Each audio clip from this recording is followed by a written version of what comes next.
Lu pernah punya pengalaman tentang kesehatan mental nggak? Kalau pernah, mungkin bisa diceritain.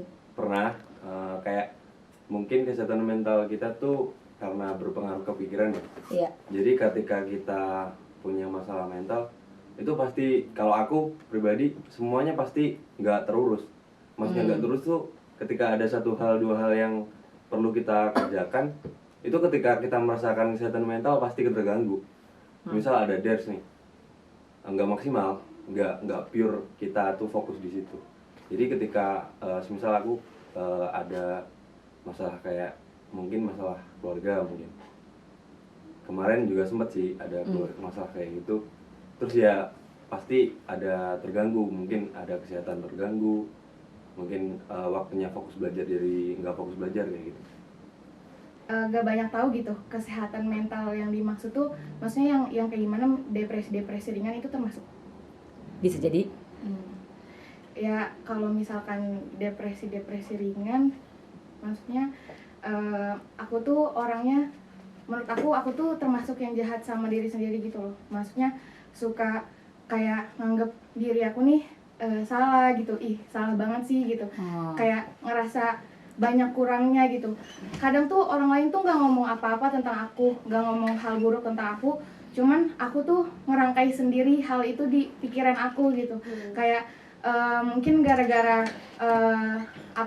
masa lalu yang ngerasa orang-orang tuh berperilaku jahat. Maksudnya masa lalu orang-orang yang berperilaku jahat sama aku kayak gitu. Jadi hal itu tuh ke bawah sampai sekarang, yang mikirnya kayak orang tuh nganggap aku jelek, selain jelek kayak fisik, jelek sikap juga. Jadi aku tuh ngerasa kayak diri aku tuh nggak worth it gitu loh. Nggak worth it buat siapa-siapa, kayak nggak worth it buat jadi teman, nggak worth it buat ya itulah pokoknya. Sedih. Ya, kalau Bigis. Overthinking, paling ya overthinking, karena mungkin kalau biasanya kalau menjelang ujian ya, kayak kebanyakan mahasiswa lainnya lah, kayak aku jadi kayak overthinking aja, kayak apa aja nih yang keluar ya, jangan-jangan yang nggak aku pelajarin hari ini tuh tak besoknya nggak keluar gitu, atau kayak takutnya aku belajar sesuatu tuh ada yang kelewat dan akhirnya ujiannya nggak maksimal gitu. Overthinkingnya cuma gara-gara itu tuh, bukan cuma semasa akan hal itu doang gitu. Pernah nggak hal lain overthinking akan hal lain gitu? Hal lain paling kalau biasanya apa ya, kadang-kadang kalau kita bercanda tapi suka berlebihan gitu, jadi kan nyakitin perasaan orang gitu ya. Iya, benar. Padahal maksud kita tuh bercanda gitu, cuman orangnya tuh kadang-kadang suka tersinggung. Nah itu mungkin aku jadi kepikiran aja, jadi kayak nggak enak hati gitu jadinya. Cuma nanti next kalau aku ketemu orangnya, aku terus terang gitu, kayak minta maaf kalau bercandanya berlebihan gitu. Jadi kayak Aku pernah ke psikolog juga. Oh iya. Tahun ini kapan ya, tapi udah lupa sih. Kayaknya awal tahun, kalau nggak pertengahan tahun gitu. Itu karena ya banyak lah yang apa ya, yang udah aku alamin akhir-akhir itu gitu. Jadi kan tahun kemarin itu aku pulang karena papa aku sakit gitu. Habis itu boleh nangis gak sih?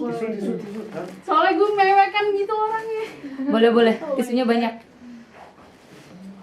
Terus Gak ada yang lain. Kenapa tadi aku nggak nangis ya? Jadi kan aku kayak aku kayak mikirnya dari awal baliklah untuk temenin papa aja. Tapi aku tuh dari awal udah kayak yakin gitu loh kalau papa tuh bakalan sembuh.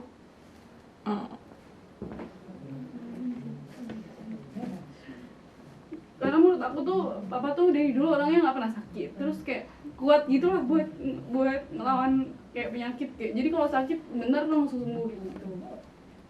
Terus kayak ya udah dan selama aku di Turki tuh aku nggak dikasih tahu banyak hal gitu loh tentang sakitnya papa gitu. Habis itu kayak pas sampai sana tuh baru kayak ngerasa oh ternyata kondisinya seburuk ini gitu loh, nggak dikasih tahu secara detail kayak gitu. Dan itu kayak ngefek banget sama mental aku gitu kan, kayak bener-bener jadi beban dan sebagainya kayak gitu.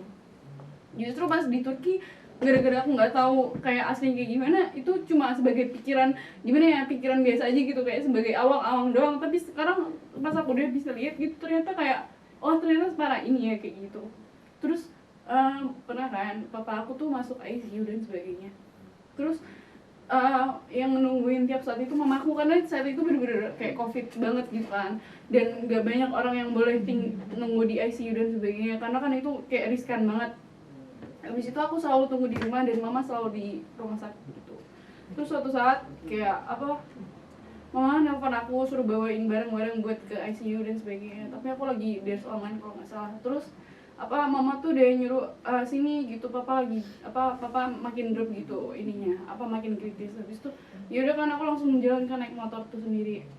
Terus pas sampai lift aku kan sambil ngecek HP itu, sampai lift rumah sakit aku kan lari-lari tuh dari parkiran.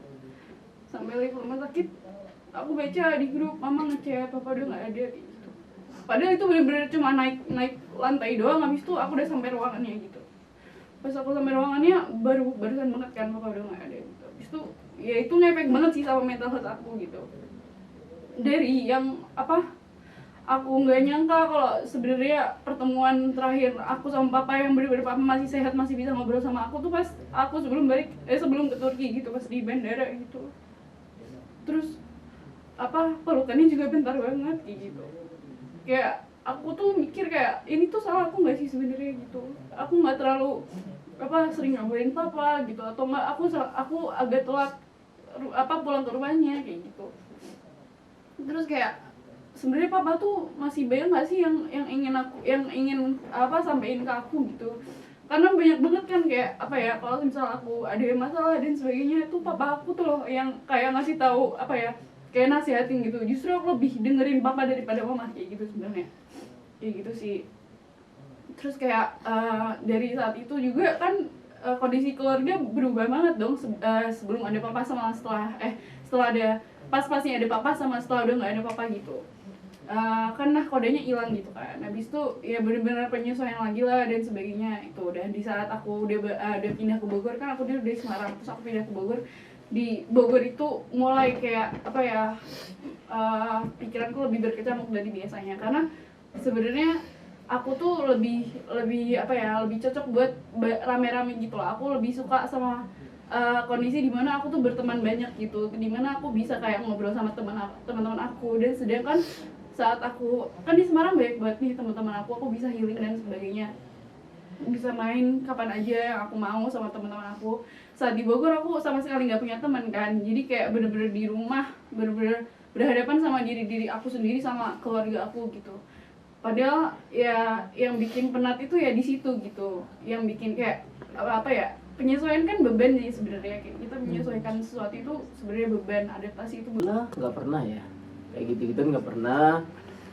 Paling ada temen gitu, cuman deket sebenarnya. Terus dia itu bipolar. Nah, Gimana tuh? dia nggak tahu, maksudnya dia pernah bikin SW, udah didiagnosis gitu loh. Jadi emang bukan ini, dia emang ke dokter. Oh, emang ke psikolog nggak gitu. self diagnosis gitu loh jadinya.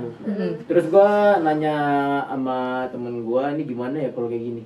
Terus antara lu masuk ngasih tahu ke dia atau lu nggak sama sekali.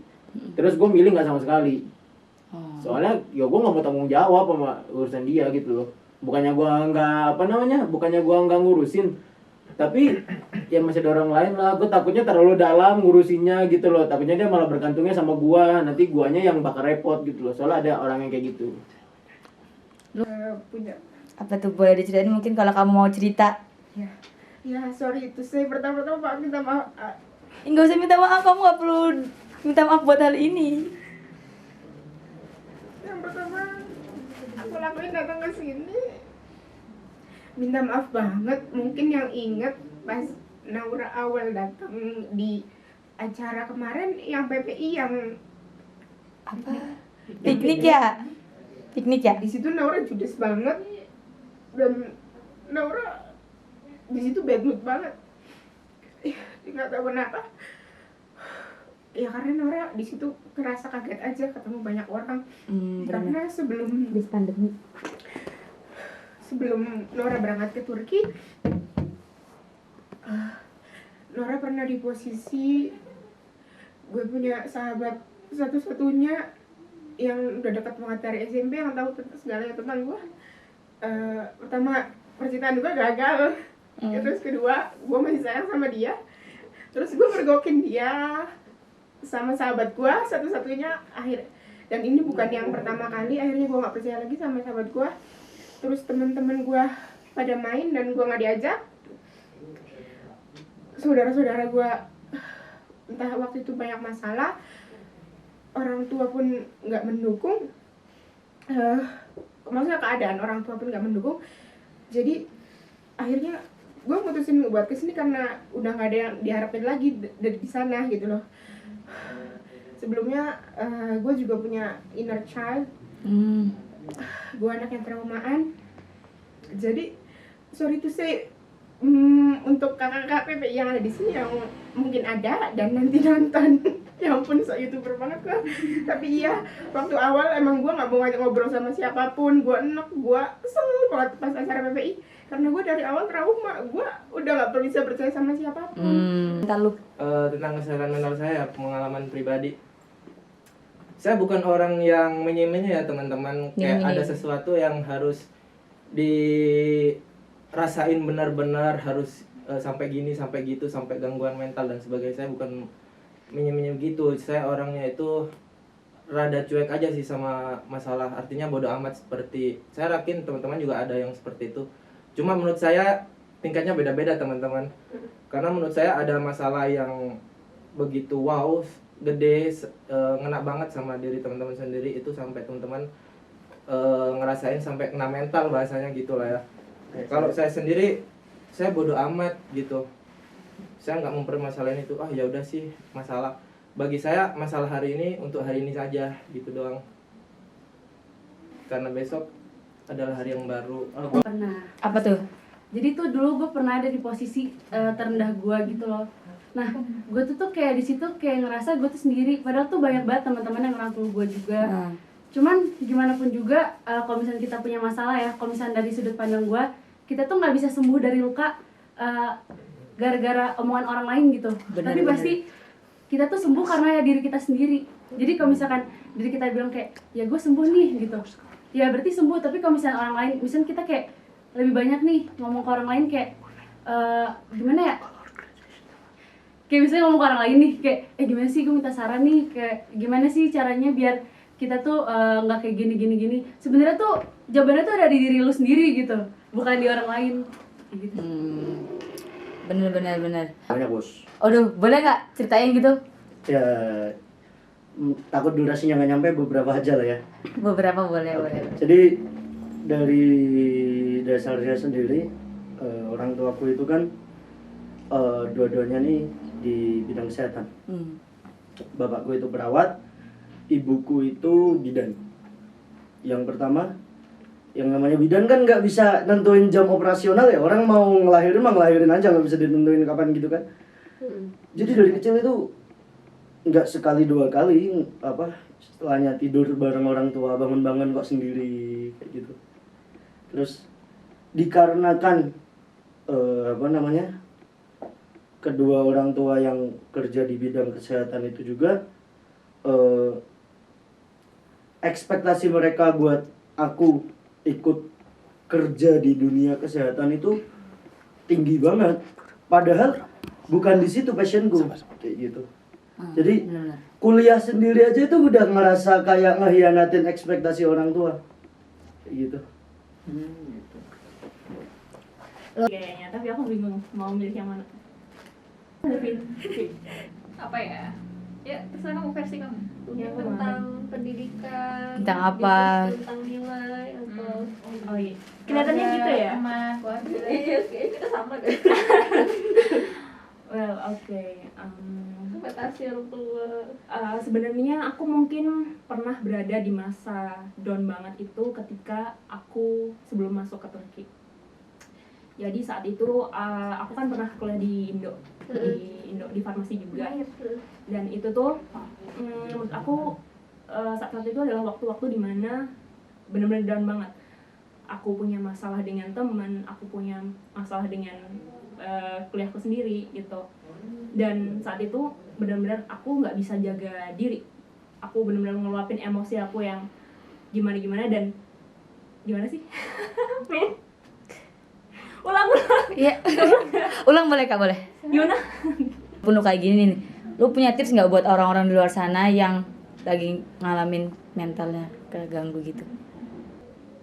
Masalah atau kalau punya masalah atau beban apapun itu jangan dipendam sendiri gitu. Usahakan cari orang-orang kepercayaan kamu buat jadi tempat cerita, buat jadi ya apa namanya, kayak pelepas stres gitulah gitu.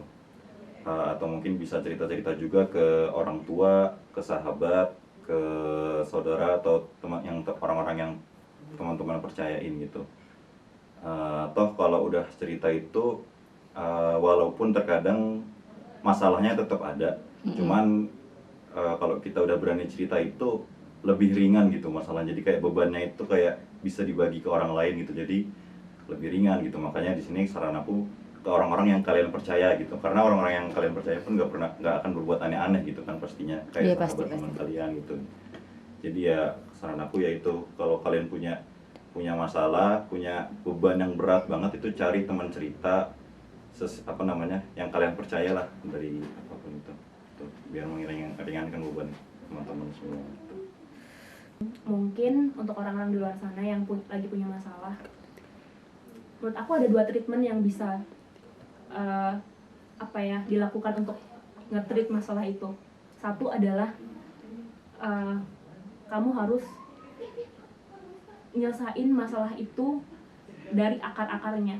Nggak bisa yang cuman kamu karena menurut aku masalah itu kayak layaknya pohon, dia punya akar dan punya batang. Kalau kamu ngebiarin masalah itu terus, dia dahannya bakalan semakin bercabang dan masalah kamu bakalan semakin melebar gitu. Tapi kalau misalnya nih kamu membunuh pohon ini, membunuh masalah ini dari akarnya, ya masalah itu nggak bakalan membesar dan jadi bercabang gitu. Iya. Kalau misalkan gue punya quotes yang selalu gue tanamin dalam diri gue kayak belajarlah dari hari kemarin, hiduplah di hari ini, berharap untuk hari esok. Yang nggak boleh tuh berhenti berusaha. Yang pelan boleh, tapi yang penting jangan berhenti gitu ya. Iya. Keren. Makasih. Pertama yang ngertiin lo tuh diri lo sendiri, mental harus bener-bener dijaga. Kalau orang tua lo baik dan nggak suka ngejudge lo, masih mending ke psikiater atau ke psikolog aja. Banyak di luar sana yang hidupnya di kampung, psikolog tuh dianggap tabu, punya penyakit mental dianggap gila, padahal ya sama aja kayak sakit badan gitu loh. Itu tuh cuma sakit, misal kayak flu ya bisa disembuhin gitu loh, tapi masih banyak tabu, masih dianggap gila. Intinya gimana pun caranya harus sembuh dengan cara kamu sendiri. Semangat. Iya, makasih.